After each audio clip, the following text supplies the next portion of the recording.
My gosh, have you ever seen a Kentucky Fried Chicken like the one that they have in Marietta, Georgia? Look at this thing. It even has a moving beak and a rolling eye.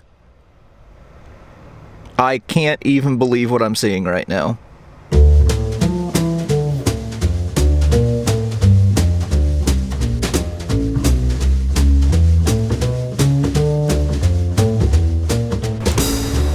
Alright, well, we have been making our way through the South in August. And man, I'll tell you what, there has been more sweat lost on this trip than on any other trip I've ever been on in my life, I think. So, we're gonna take today and hit a few museums, get in out of the heat. It's approaching midday now, and where we are at this moment is the Southern Museum of the Civil War and Locomotive History. And I know for a fact that this museum has a pretty large artifact that ties in with some other episodes that we've had on this channel. All right, we just got our tickets and entered into the museum here. And this is, of course, focusing on the role of the railroads in the Civil War. So a big part of the Union and Confederate strategy was capturing and protecting different rail lines. So we're going to kind of explore around and see what they have. And as always, we have our rule that if we see a gun, we have to film it. And man, these are some beautiful models of different Civil War long arms. Wow. One thing that I really appreciate about this museum already is they're trying to highlight the experience of all different groups of people in the Civil War. So the experience of slaves. Here, this one is looking at the experience of civilians, and it has some different artifacts here, like this wax holder. Interesting. Cast iron kettle, some games. Okay, yeah. So I can really appreciate what they're doing here. Now, here's something kind of interesting that I've really never thought about or considered. Here around Marietta, there was a big industry called the Glover Machine Works, and these are items out of their pattern shop. And this was pretty fascinating to me. So if you've ever wondered how did they make those big giant railroad parts, well, they would create a pattern out of wood.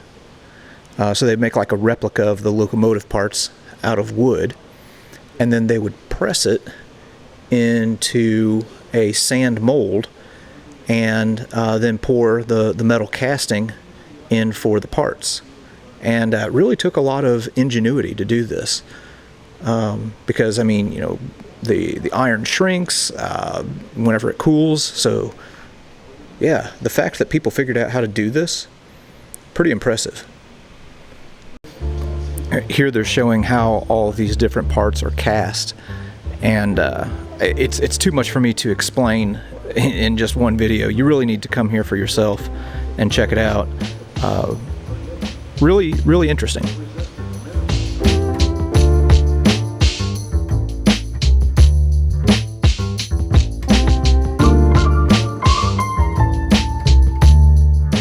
Well, this is no doubt going to be the inflammatory part of the video, but we might as well get it over with. One of the big debates going on right now, and really has for a few years now, is the presence of Confederate statues in public places. Well, I'm not gonna, you know, give an opinion one way or the other. I'm just showing things as they are. Here's a statue of John Bell Hood. And I think this one was in the State Capitol Rotunda of Georgia for a while, and then was at Stone Mountain's Confederate Hall before being donated to the museum here.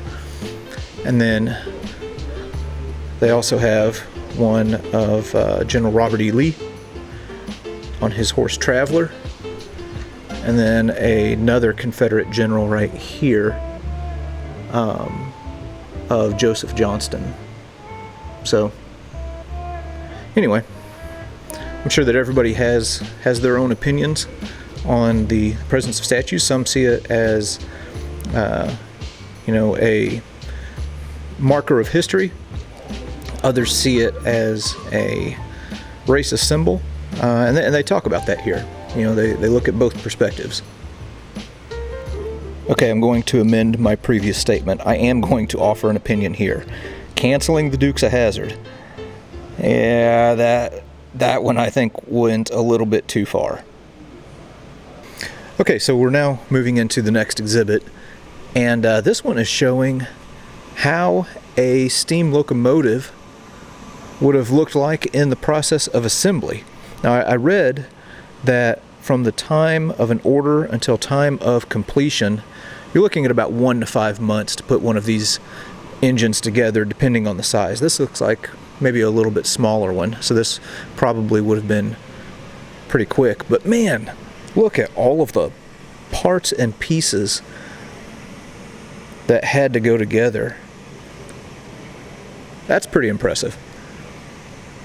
Okay, we're moving into a different section of the museum now, and this is the primary reason why I wanted to come here. That's because of Andrew's Raiders. So in one of my previous videos, I think it was titled The Grave of Desmond Doss, I go to the Chattanooga National Cemetery, and buried there are the first recipients of the Medal of Honor.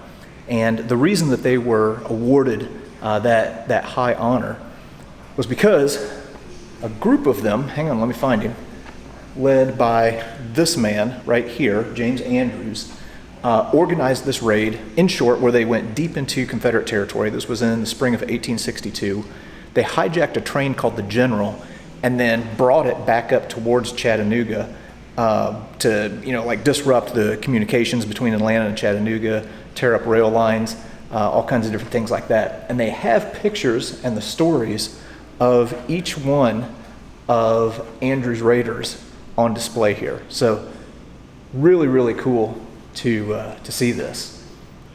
James Andrews and 7 or 8 others were sentenced to execution as soon as they were captured. They hijacked the train right here around Marietta and didn't quite make it to Chattanooga, but some of them were executed, some of them escaped, others were exchanged for other prisoners. But yeah, this whole section of the museum here is dedicated to the Raiders.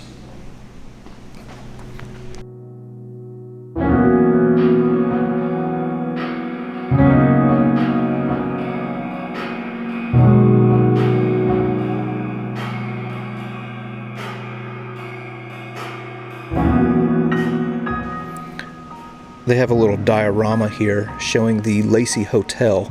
This is where the General was hijacked on April 12th, 1862 by Andrew's Raiders. The hotel is no longer there, but the rail line that the General was on is still there. Now, this map is showing kind of the route of what would become known as the Great Locomotive Chase. So Big Shanty, which is now Kennesaw or the Marietta area, is where it started. And they talk about what happened at each stage along the way. They had another train called the Texas that was chasing them down. They go through Tunnel Hill and made it all the way up to Ringgold. So they made it almost to the Tennessee line, and then they ran out of wood and water. Of course, it was running on steam power. Had to bail out and then got captured.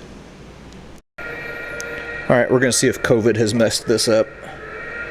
Supposedly, this is supposed to make a train show up on these tracks. And I'm not seeing anything. Never mind. I think there is a train. It's just not moving. This is why Andrew's Raiders got captured. All right, we're going through the Chitugeta Mountain Tunnel, just like the Raiders did with the General. And then looky here, there is the General. That is the actual train that Andrew's Raiders hijacked in the spring of 1862. That is so cool that they have this here. I've moved over to the other side of the engine now just to take a look at it from this angle. It's a little bit bigger than I expected it to be. But man, oh man. How awesome is it to be able to see the object that was at the center of the very first Medals of Honor being awarded. Wow. Here's a look at the general from above that Andrews Raiders would have been riding on whenever they were heading up from Big Shanty towards Chattanooga. You can kind of see a little bit more of the detail and inner workings of the steam engine here. This is so cool.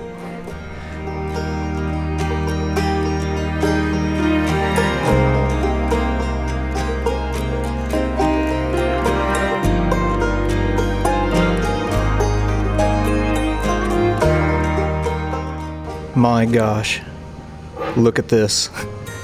This right here is the actual Medal of Honor that was awarded to one of Andrews' Raiders. This is William Knight's. William Knight was the engineer for the raid, so his presence was vital for its success. He was captured and ended up escaping from his prison in Atlanta. They have 3 of these Medals of Honor here at the museum, but they kind of rotate them in and out.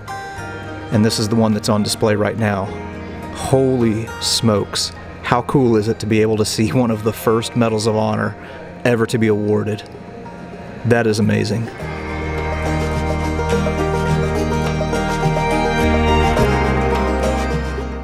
All right, well that was legitimately cool. To have been able to go and visit the graves of Andrews himself and some of his raiders in one of the prior videos, and then to be able to come here and see the general itself and see one of the Medals of Honor that was awarded to the raiders. Very, very cool experience. There's a ton of great things in this museum, so much that I didn't cover because there's just way too much. So if you're ever in Marietta, man, come to this place. It really, really is worth it. And they have air conditioning, so that was nice too. All right, as for now, we're off to the next place.